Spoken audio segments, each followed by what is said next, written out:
এটার 1 নম্বর ডিগ্রি হলো রসুলের যতগুলি বিবি ছিলেন তার ভিতরে একটাই বিবি ছিলেন কুমারী বিবি, যে বিবিটাকে বিশ্ব নবী ছাড়া দ্বিতীয় কোনো পুরুষ দেখেননি, তার নাম হচ্ছে আয়েশা। দ্বিতীয় নম্বর, তিনি প্রথম খলিফার মেয়ে। তৃতীয় নম্বর হচ্ছে রসুলের স্ত্রী। চতুর্থ নম্বর তার ডিগ্রি হচ্ছে তাকে সারা পৃথিবীর সমস্ত হাফেজ কারি মৌলানা মুফতি এমনকি সাহাবীরাও পর্যন্ত টাইটেল নিয়েছেন মেয়েদের মধ্যে মুহাদ্দিস।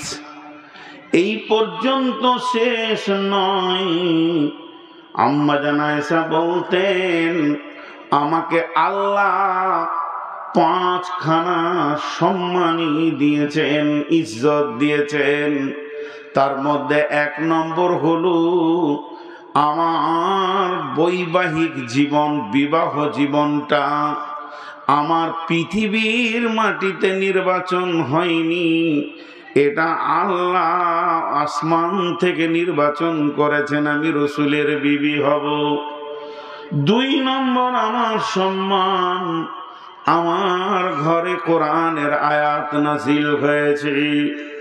বিশ্বনবীর অবস্থান আয়েশার হুজরাতে, কোরআনের আয়াত নাযিল হয়েছে। আমাকে আল্লাহ 3 নম্বর সম্মান দিয়েছেন, যেদিন নবীজি আমার বিছানায় রয়েছেন সেই রাত্রিতে শাবে মেরাজ হয়েছে রসুলের। আমার বিছানা থেকে বিশ্ব নবী শাবে মেরাজের রাত্রির পরিদর্শনে গেছিলেন। 4 নম্বর, আমার বুকে মাথা দিয়ে আমি দয়ার নবীকে চিরবিদায় দিয়েছি। 5 নম্বর, আমার সম্মান আমার আল্লাহ দিয়েছেন। আজও বিশ্ব নবী যেখানে শুয়ে আছেন ওই মাটিটা আম্মা জান আয়েশার ঘর। তার বিছানাকে সরিয়ে বিশ্ব নবী আজও ওখানে শুয়ে আছেন। এই রকম দামি মেয়ে আপনার আমার মেয়ের মতো নয়, আপনার আমার জানা মানা ঘরের বেটির মতো নয়। সেই মেয়েটি জাহান্নামের আগুনে ভয়ে কাঁদছেন। ওয়াহিয়া বাকাআত فقال رسول الله صلى الله عليه وسلم, আল্লাহর নবী যখনই আম্মা জান আয়েশা কেঁদে ফেললেন, নবীজি ঘরে ছিলেন, সমস্ত ব্যস্ততাকে বাদ দিয়ে নবীজি আসলেন কোথায়? আয়েশার কাছে। এবং আম্মু জান আয়েশাকে বললেন, মা ইবকি আয়েশা, আয়েশা রে কে তোমাকে কাঁদালো? কোন কষ্ট তুমি পেয়েছো যে তুমি কাঁদছো? কি তোমার হয়েছে? কেউ উঁচু নিচু কথা বলেছে কিনা? আম্মা জান আয়েশা উত্তরে বললেন, যাকারাতুন নারা ফাবাকাইতু ইয়া রাসূলুল্লাহ, দয়ার নবী গো, আমি জাহান্নামের কথা চিন্তা করছিলাম, তাই আমি হঠাৎ নিজের অজান্তে কেঁদে ফেলেছি।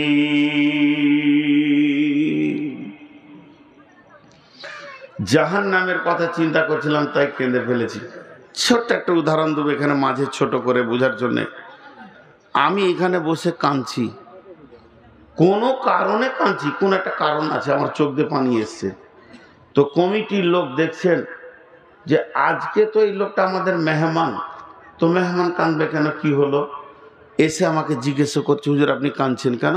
তো আমি কারোর দিকে আঙুল তুলে বললাম, ওই লোকটা, ওই ছেলেটা, ওই যুবকটা আমাকে অপমান করেছে, আমাকে অপমান করেছে, বেইজ্জতি করেছে, তার জন্য আমি কাঁদছি। তো কমিটির লোক বলবে, আচ্ছা ভাই আপনি চুপ করেন, দেখছি। দেখছি মানে ওকে দেখছি, বিষয়টা দেখছি, ঘটনাটা দেখছি, আপনি চুপ করেন। কিন্তু কোনো লোক যদি কাঁদে, বা আমি যদি কাঁদি, বা আপনি যদি কাঁদেন, আর যদি জিজ্ঞেস করা হয় কাঁদছো কেন, আর ওই লোক যদি উত্তর দেয় আমি জাহান্নামের ভয়ে কাঁদছি, তো পৃথিবীর কেউ বলবে না যে আমি দেখছি, তুই চুপ কর। উঁচু হয়ে যাবে। পৃথিবীর কেউ বলবে না এই কথাটা বাঁয়ে জমা রাখেন, ডান দিকে নয়।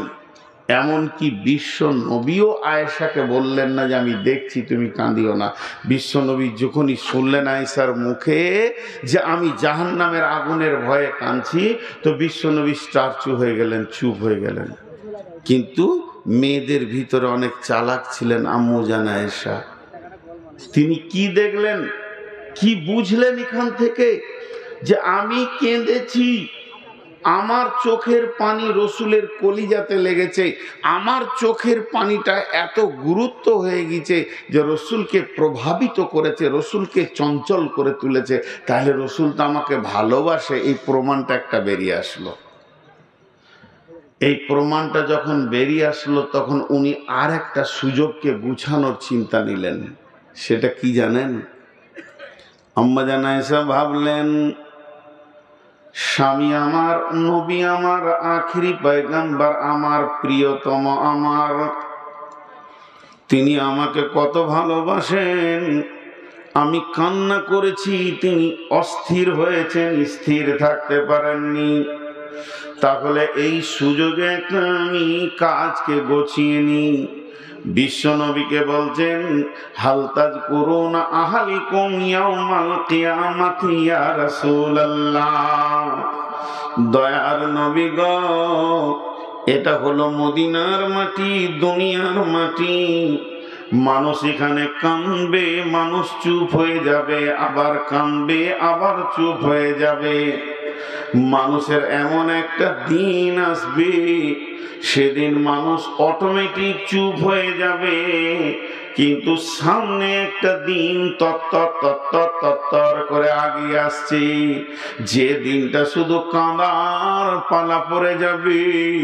সেই দিন তো আমি আয়েশাও কাঁদবো, অর্থাৎ কিয়ামতের দিন। আপনার কি বিবি বলে মনে থাকবে নাকি? হালতাজ করুনা আহলিকুম ইয়াউমাল কিয়ামাতি। দয়ার নবী গো, সেই কঠিন কিয়ামতের দিন আজকের মতো বিবি বলে মনে থাকবে নাকি? বিশ্ব নবী এরপরও আয়েশাকে বলছেন না যে হ্যাঁ আমি তোমাকে মনে রাখবো, আমি তোমাকে ভালোবাসবো, আমি তোমাকে গোছিয়ে নিব, জি না তা বললেন না। আবার নাও করলেন না, নাই করলে তো হতাশ হয়ে যাবে ছেলে মানুষ, হ্যাঁ বললে তো আশায় থেকে যাবে। কিন্তু বিশ্বনবী এমন একটা শব্দ ব্যবহার করলেন যার অঙ্কে সার অংশ দাঁড়াচ্ছে না। বিশ্বনবী বললেন, সালাসাতা মাওয়াতিনা ফালা ইয়াযকুরুনা আহাদুন আহাদান। আয়েশা রে, ওই কঠিন কিয়ামতের দিন তিনটে মৌকা এমন আসবে। আয়েশা রে শুনে নাও, কিয়ামত তো 1 ঘন্টা 1.5 ঘন্টার নয়, 50,000 বছর ধরে চলবে। তারই ভিতরে 3খানা মৌকা এমন আসবে যে 3টে মৌকা আসলি মানুষ কেউ কাউকে মনে রাখতে পারবে না। সেই 3টি জায়গার মধ্যে 1 নম্বর হলো ইনদাল মিজান। ও আমার ভাই, ওরে আমার বন্ধু, সেই মিজান মানে দাড়ি পাল্লা।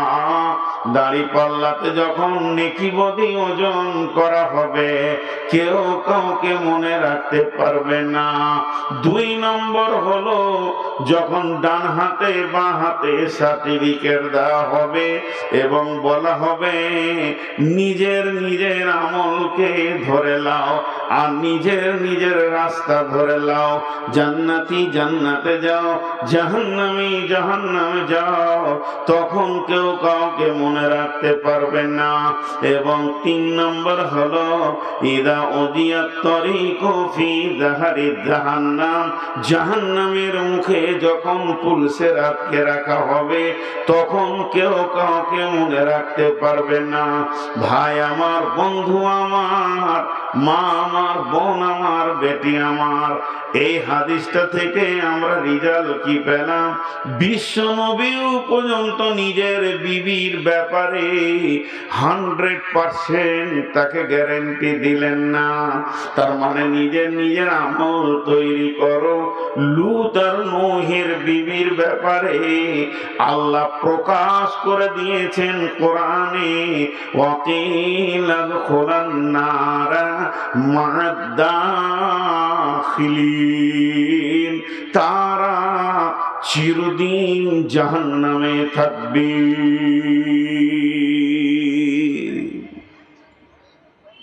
কিছু জিনিস আছে ভাবতে হয় ভাই, মেহমান, কিছু জিনিস ভাবতে হয়। আমি যদি মনে থাকে এই বিষয়টা সেরে শেষ দিকে 10 মিনিট বলবো। কিছু জিনিস আছে ভাবতে হয়। মেহমান তো মেহমানই। বিশ্ব নবীর ঘরে ইহুদি মেহমান এসে সম্মান পেয়েছে, আমি তো মুসলিম মেহমান আপনাদের কাছে। বিশ্ব নবীর বিছানাকে পায়খানা করে খারাপ করে দিয়েছে, তাও বেজ্জতি করেনি। আমার দ্বারা দুটো ভুল হতেই পারে, এটা মেনে নিতে হবে আপনাদেরকে। মেহমান তো মেহমানই, মেহমানের বিকল্প কোনো ভাষা নাই। আর আমি যে বসাই জানেন, এই দর্শন তত্ত্ব ফিলোজাফাররা কি বলছে? হাদিস তো আছে, কোরআন তো আছে দলিল। ফিলোজাফাররা বলছে কথাগুলো হৃদয়গম হয়, দাঁড়িয়ে থাকাটা সুন্নত না। হ্যাঁ, আবার জায়গা নাই, ঠেলা ঠেলি চাপা চাপি, তখন আমার ঘাড়েও দাঁড়াবে 5টা, অসুবিধা নেই। ভাইয়া আমরা যেগুলো বলি দলিলকে সামনে রেখে বলি, আর কখনো একটু মজাক করি, কখনো একটু ধুমকি দিই। যদি এটা নাই হয় তো শিক্ষক হলো কি করে? আপনারা আমার ভুল বলবেন, আপনাদের ভুল আমি বলবো। এখানে আর নবী নাই, কে কার ভুল ধরে? তো এতক্ষণ আমি আপনাদেরকে যাই বকলাম, 2-4 মিনিট, 5 মিনিট, 10 মিনিট, কিছু একটা বলতে চেয়েছি আপনাদেরকে। তার সার অংশটা কি বেরিয়ে আসলো?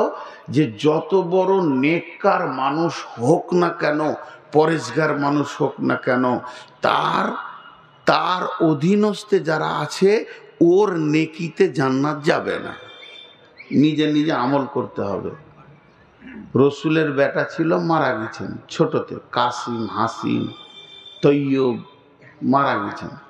এই জন্যে বুখারীতে, মুসলিমে, হাদিসে রসুলের নাম কোথাও কোথাও আছে আবুল কাসিম। কলা আবুল কাসিম রাদিয়াল্লাহু, এক আবুল কাসিম সাল্লাল্লাহু আলাইহি ওয়াসাল্লাম। আবুল কাসিম বলেছে মানে রাসূলুল্লাহ সাল্লাল্লাহু আলাইহি ওয়াসাল্লাম বলেছেন। তো মারা গেছেন, ছিল না। তো রসুলের আহালকে, আহলে রসুলকে আমরা যে দরুদ পড়ি, আল্লাহুম্মা সাল্লি আলা মুহাম্মাদু ওয়া আলা আলে, বলেন ওয়ালা আলী মোহাম্মদ। তার আলে মোহাম্মদ কে? ওর বংশটা কে? ওর তো বেটা নেই। তাহলে একটা হাদিস থেকে বুঝে নেবেন। ফজরের সময় আল্লাহ রসুল ফজরের নামাজ পড়লেন। নামাজ পড়ার পর নিজের বাড়িতে গেলেন না, বেটির বাড়ি গেলেন। এই পাড়া, একই পাড়াতে যদি বেটির বাড়ি হয় তো বাপ বেটির বাড়ি যাবে। তো ফজরের নামাজ পর দোয়া, জিকির, তসবিহ, তাহলিল যা ছিল আল্লাহ রসুল লম্বা টাইম করে নিয়ে নিজের বাড়িটা, কথার কথা বোঝানোর জন্য বলছি, নিজের বাড়িটা এইদিকে ওইদিকে বাদ দিয়ে, নিজের বাড়িটা এইদিকে ওইদিকে বাদ দিয়ে, এইদিকে ব্যাট দিয়ে বেটির বাড়ি চলে গেলেন। তো শীতের সময় যদি হয়তো সব কম্বল ঢাকা। তা আল্লাহ রসুল যখন বেটির বাড়িতে ঢুকছেন কি অবস্থায় আছে জানেন? একটা বড় কালো কম্বল ঢাকা, ভিতরে 4 জন ঢুকে আছে। তো বসে শুয়ে নেই। তো কম্বল যদি ঢাকা থাকে তো মাথা গলা এরকম উঁচু উঁচু দেখা যাবে, যাবে না?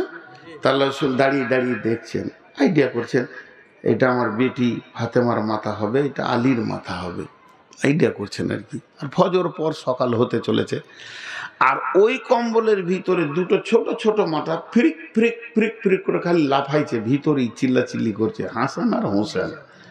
বলছে আন্ধারের ভিতরে তুই মায়ের হাতটা ধর, আমি আব্বার হাতটা ধরি, এটা আব্বার হাত না মায়ের হাত।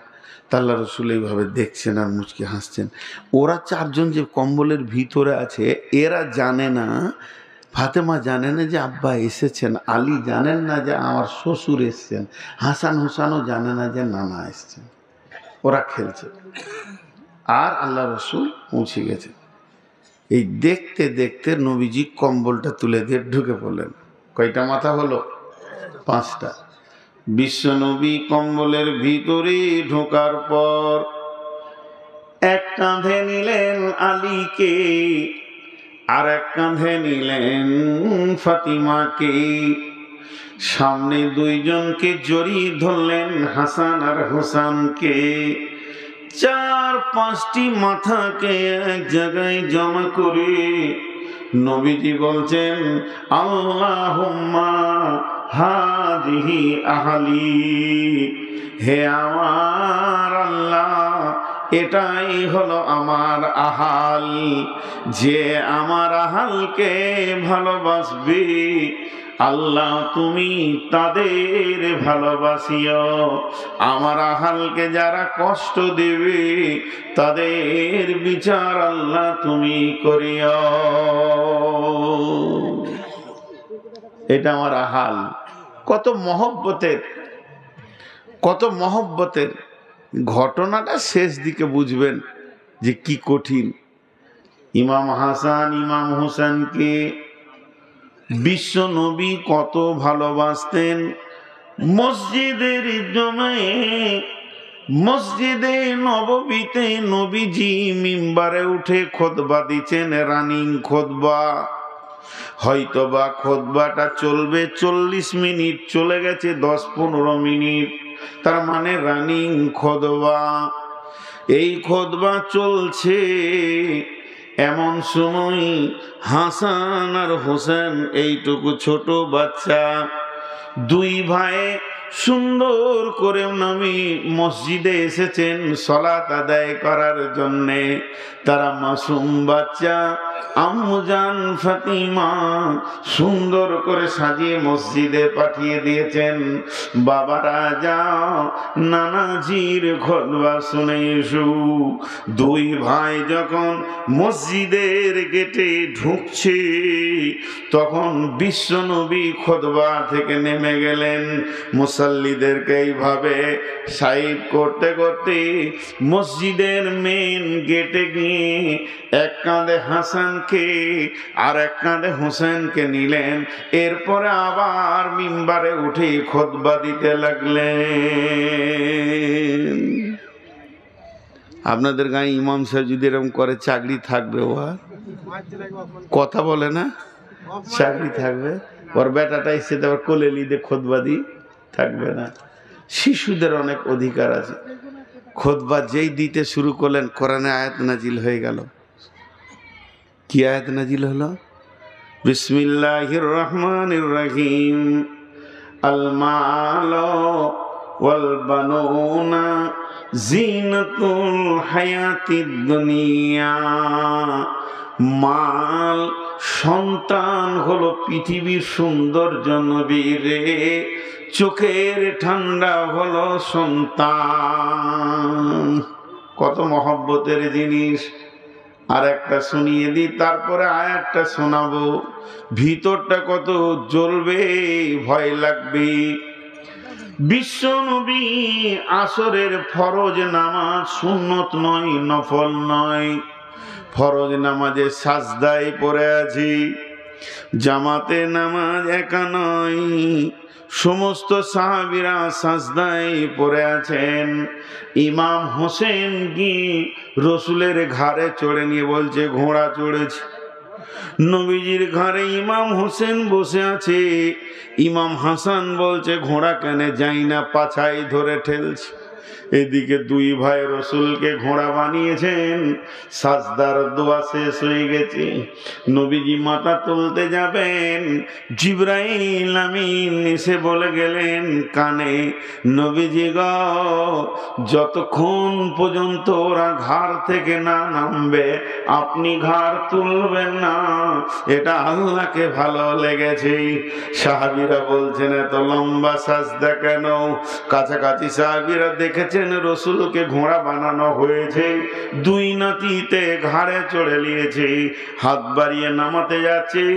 বিশ্বনবী হাতটাকে ঠেলে দিলেন, আল্লাহর পারমিশন নাই এদেরকে নামানোর জন্যে। অথচ এই আহাল, এত ভালোবাসা, এত প্রেম, এত প্রীতি, এত মহব্বত।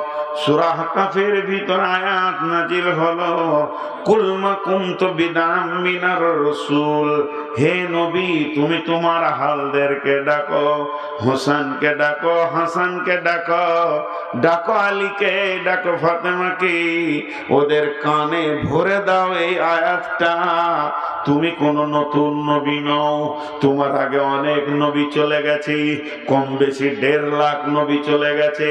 হে নবী মুহাম্মদ, তুমি যদি আখিরি নবী, তার মানে তোমার আগে সব নবী সিরিয়াল শেষ হয়ে গেছে।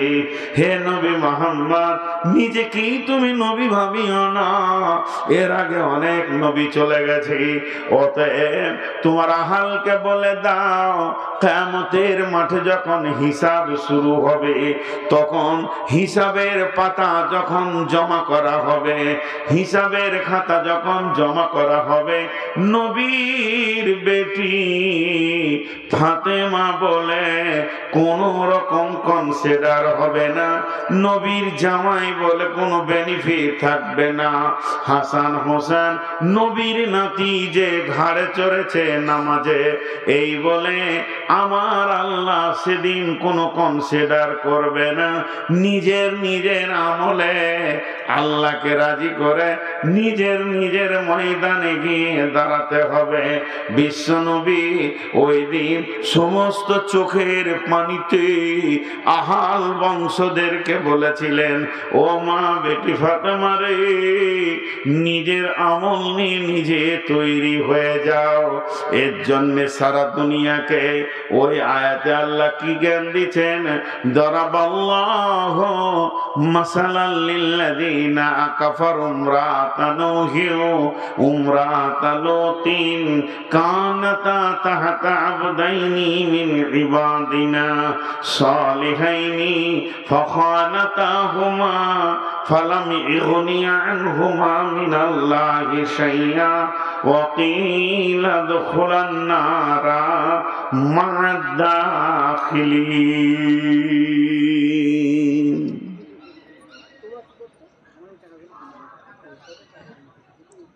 আল্লাহ বলে দিলেন যে খবরদার না। আমাদের মৌলানা সুলাইমান কই গো, আপনাদের এলাকার শিক্ষক, গোটা উত্তরবঙ্গটা দখল করে নিয়েছে। আমাদের পুঁজিপাটার চলছে না ওই এলাকায়। সুলাইমান ছাড়া বক্তা কে আছে? নদী পার হয়ে ফারাক্কার, ওর বাজারই আলাদা। নবী সুলাইমান তো ওই লেগে। আবার আমাদের এলাকায় বিয়ে করেছে, কোন ভেজাল? লাঠি নিয়ে তেড়ে বেড়াতে হবে। আমাদের এলাকায় বিয়ে করেছে, আল্লাহ সম্মান দিয়েছে ওনাকে উত্তরবঙ্গে। আর ঘর কি মুরগি ডাল বরাবর হয়। চলেন, এইটা তো বদমাস মেয়েদের কথা বললো। একটা ক্যাটালগ গেল, 2 নম্বর ক্যাটালগটা শুনেন। আপনাদের বিরক্ত লাগেনি ইনশাল্লাহ, এত ঠান্ডাতে বসে আছে। 2 নম্বর ক্যাটালগ হচ্ছে মেয়েটা নেকার। জি বল, কি চেঞ্জ? এখন অর্ধেক বলে দেন। আপনারা বুঝতে পারছেন না ভাই? যদি আপনারা বুঝতে না পারেন তাহলে আমার বকাটাই ভুল হয়েছে। না, ওনার দাবিটা ঠিক আছে। দেখেন, শরীয়তের একটা আইন আছে। হযরত উমর খুতবা দিছিলেন, তো একজন উঠে বলল যে আপনার পাঞ্জাবিটা বড় কেন বলেন, তারপরে খুতবা দেন। তো বিষয়টা উনি বুঝিয়ে দিলেন। আমি কথা বলবো, আর আপনার যদি বুঝে না আসে তাহলে আর বলে লাভ নেই, ফালতু হয়ে গেল জিনিসটা। আমি এতক্ষণ থেকে বোঝাতে চাইছি যে যত স্বামী যত নেককারই হোক আর বাপ ভাই যত নেককার হোক, মেয়েরা তো ওদের অধীনস্থে জীবন কাটায়, ওই নেকিতে এরা জান্নাত যেতে পারবে না। এটাই আমি দেখাইছি। এমনকি বিশ্বনবী তার বিবিকেও জান্নাতের গ্যারান্টি দিচ্ছে না, নিজের ছেলেকে, মেয়েকে, ছেলে নাই, মেয়েকে, জামাইকে, নাতিকে কাউকে বললেন না যে তোরা নিশ্চিত থাক আমি আছি। বিশ্বনবী আর নূহ আর লূতের বিবির ব্যাপারে আল্লাহ প্রকাশ করে দিলেন এরা জাহান্নামী। ওদের স্বামীরা হলো নবী, তারপরও কিয়ামতের মাঠে কোনো কাজে লাগবে না। এইটাই তো এতক্ষণ বললাম, তা আপনার বুঝে আসেনি? যদি এত লেটে বুঝেছে, শ্বশুর বাড়ি কি অন্যদিকে যাও নাকি? শ্বশুর বাড়ির নাম করে যেন অন্য কারো বাড়ি ঢুকে যাবো না, মেরে শেষ করে দেবে। যার বিটি নিয়েছো তার বাড়িই যাবে, তাহলে দুটো ডিম টিম পাবে রে বাপ, গোলমাল করিও না। জি, আমার একটা মাঝে 1 মিনিট আপনাদের মূল্যবান টাইমকে কেটে নিই। কিছু কিছু মানুষের দেখবেন কিছু জিনিসের অ্যালার্জি আছে। আপনি 25টা ডিম খাবেন অসুবিধা নাই, আমি 2টো ডিম খাবো তো চুল খাবো, তা আমার থালাতে আপনি ডিম দেবেন কেন? এটা মানুষের হতেই পারে। আমি যখন বলে দেবো এটা আমার অ্যালার্জি, তাহলে আর দেওয়ার দরকার নাই।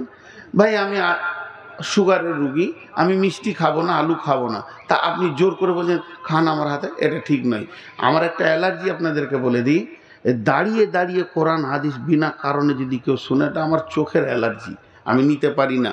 তারপরে যে মোবাইলের পেছনের লাইটটা, একটা লাইট জ্বেলে দেন, ইনশাল্লাহ 10 মিনিটের মধ্যে এই 2 ধারে আমার ব্যথা উঠে আমি মরে, এত ব্যথা হবে যে আমার মনে হবে যে জান চলে গেল, নিতে পারি না, অ্যালার্জি। তা আপনি জ্বালাবেন কেন? এখন যদি আপনি বলেন মোবাইল তো আমার চলছে তো তোমার কি, এটা হয় না, এটার নাম যুক্তি নয়। কিছু অ্যালার্জি মেনে নিতে হয়, যে মানুষটা এটা নিতে পারে না যখন। তো একটু পানি খাই। সুগারের রুগী ভাই, 400-500 সুগার চলছে, চলুক, সুগারও আছে, আমিও আছি।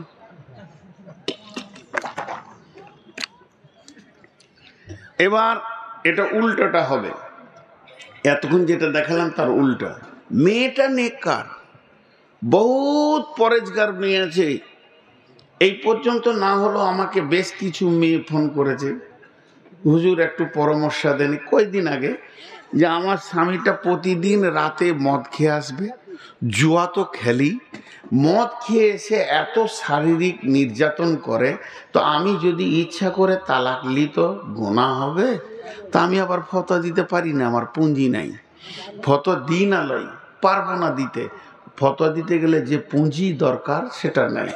বেশ কিছু বক্তা আছে লম্বা লম্বা ফতোয়া দিয়েছে, কিন্তু হাদিসে তফসিরে বাইজাবিতে আছে যার 19টা সাবজেক্টের ওপরে যদি জ্ঞান না থাকে ও যেন মুখ না খুলে, কারণ ওই ফতোয়াতে আর জান্নাত জাহান্নাম। কিন্তু এই জন্য আমি ভয় করে দিতে পারি না।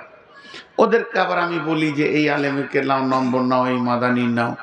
তাহলে বহু মেয়ে আছে নির্যাতন অবস্থায়, তার স্বামী সুদারু। বাংলাদেশে একটা ঘরে গিয়েছিলাম, পাক্কা সুদের বিজনেস, মানে জালসা শেষে ওর বাড়িতেই খেতে নিয়ে গেল।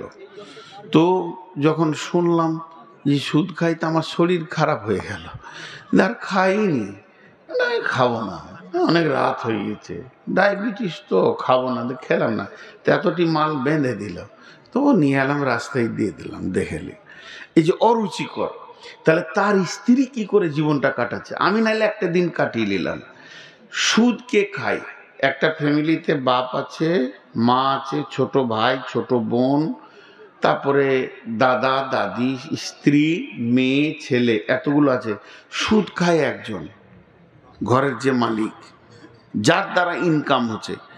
বাপ বলবে আমি ব্যাটার খাই, আমি বুড়িয়ে গেছি। মা বলবে ব্যাটার খাই, স্ত্রী বলবে স্বামীর খাই। তা একজন দার্শনিক একটা কথা বলেছেন, কত দামি জানেন? বলছে নূর মোহাম্মদ যখন স্টেজ থেকে নামবে, দৌড়ে গিয়ে মুসাফা করে কি বলে মানুষ, মনে সাহেব দোয়া করবেন, হুজুর দোয়া করবেন। ওর কাছে কি দোয়া নিবি? ওর রুজিটা হালালও হতে পারে, হারামও হতে পারে, কিন্তু দোয়া যদি চাস তো মেয়েদের কাছে চা। মেয়েরা 100% হালাল খায়, কেউ হারাম খায় না, কারণ ও তো স্বামীর খায়। স্বামী মাতাল হোক আর জুয়ারি হোক, ও হালাল খায়, ও স্বামীর খায়, ও জুয়ো খায় না। এটা হলো তফসির। কিন্তু বর্তমান মেয়েরা হারামে নেমে গেছে ইনশাআল্লাহ। ওদেরকে শ্বশুর শ্বশুর করে নামানো হয়েছে, গ্রুপ করে দেওয়া হয়েছে, যে গ্রুপে সুদের ইনকাম শুরু করে দেওয়া হয়েছে। যদিও মেয়ে কটা হালাল খেয়েছিল, দিলে ঢুকিয়ে একদম হারামের বিষ। এই গ্রুপটা হচ্ছে হারাম। তারপরে আরও কিছু আছে, সেদিকে আমি যাচ্ছি না। তো এখানে মাঝে আর একটা কথা বলি, এগুলো দর্শন তত্ত্ব। একজন লিখছে যে একটা নবী নিয়েই তো কাজ হতো, তো এত নবী কেন? এত নবী কি দরকার? আল্লাহ এত নবী পাঠাইলে কেন? একটা নবী হলেই তো হয়ে যেত রে বাবা। আল্লাহ একটা নবী আর কোরআন, ভেজাল চুকে গেল। জি না, কিয়ামতের মাঠে বিভিন্ন রকম থাকবে। আপনি দেখবেন দোকানে একটা পড়েন নাই, 100 আছে, 200 আছে, 50 আছে, 1 গ্রাম আছে। যেমন মাল তেমনি পড়েন, যেমন মাল তেমনি পড়েন, যেমন মাল তেমনি পড়েন।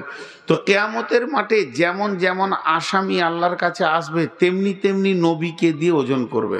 একজন এসে বলবে, আল্লাহ আমি গরিব ছিলাম, কি করে তোমাকে ডাকবো? তো মুসা আলাইহিস সালামের মতো গরিব কেউ ছিল না। মুসা আলাইহিস সালামের একটা কম্বল ছিল, একটা চাদর ছিল, একটা লুঙ্গি ছিল, একটা জুব্বা ছিল, আর একটা গামছা ছিল। কটা হলো? 5টা না, একটুই। এত গরিব, ওইটুই চাদর, ওইটুই কাঁথা, ওইটুই কম্বল, ওইটুই লুঙ্গি, জীবনটা কাটিয়েছে মুসা। কেউ যদি বলে যে আমি বন্দী ছিলাম জেলে, কি করে তোমাকে ডাকবো? তো ইউসুফ আলাইহিস সালামকে নিয়ে ওর বিচার হবে। কেউ যদি বলে আমি রোগা ছিলাম, তা আইয়ুব আলাইহিস সালামকে নিয়ে ওর বিচার হবে। তার মানে এই নবীগুলো হচ্ছে কিয়ামতের মানে বাট খাড়া, যেমন মাল আসবে তেমনি বিচার হবে নবীকে দিয়ে। হ্যাঁ হ্যাঁ। তো মেয়েদের 3 ধরনের আসবে ওখানে। একটা আসবে, আল্লাহ আমার স্বামী বড় আল্লাহওয়ালা ছিল, জান্নাত দাও। বলে চুপ করে থাক, নূহ আর লুতের বিবি জান্নাত যাবে না, জাহান্নাম যাবে। ও ঠান্ডা হয়ে গেল। কিন্তু কিছু মেয়ে যদি এসে বলে, রব্বুল আলামিন স্বামী আমার জুয়ারি, স্বামী আমার মাতাল, স্বামী আমার লুচ্চা, স্বামী আমার সুদারু, স্বামী আমার পৃথিবীর সমস্ত পাপের সঙ্গে যুক্ত, তো আমি কেমন করে ইবাদত করব মাবুদুরি? আমার আল্লাহ বলছেন, তোর জন্য আমি একটা বাটখারা রেখেছি, পরাণ রেখেছি। বিসমিল্লাহির রহমানির রহিম। ওয়া দারাবাল্লাহু মাসালান লিল্লাযীনা আমানু ইমরাআতা ফিরআউনা ইদ ক্বালাত রাব্বি বিনি লি ইনদাকা বাইতান ফিল জান্নাতি ওয়া নাজ্জিনি মিন ফিরআউনা ওয়া আমালিহি ওয়া নাজ্জিনি মিনাল কওমিয যালিমিন। দেখেন আল্লাহ বলছে, রে পৃথিবীর মহিলার দল, যতজনের স্বামী খারাপ, তোরা একবার চোখ খুলে সূরা তাহরিমের শেষের আগের আয়াতটা দেখ। পৃথিবীতে সব থেকে বড় জালিম কোরআন যার নামে ঘোষণা করেছি, পৃথিবীতে সব থেকে নোংরা কোরআন যার নামে ঘোষণা করেছে, তার নাম হলো ফিরাউন। এ বেঈমান আল্লাহর সঙ্গে টক্কর দিতে গেছে, এ খবিস আল্লাহর বিরুদ্ধে লড়াই করেছে। এই রকম বেঈমানের বিবি আসিয়া চিরদিন জান্নাতে থাকবি।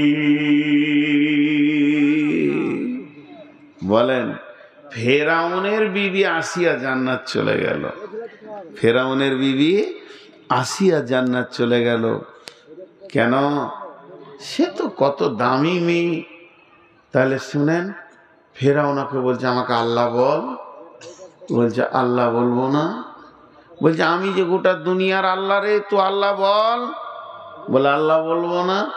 স্বামী হিসেবে যতটা করার আছে, স্বামী হিসেবে তোমার যতটা হক আছে, আমি অতটাই দেবো, তার থেকে 1 ইঞ্চি আগে আমি দেবো না। এখন তুমি কি বলছো বলো। বলে না, আমাকে আল্লাহ বলতে হবে। শ্বশুর বাড়ি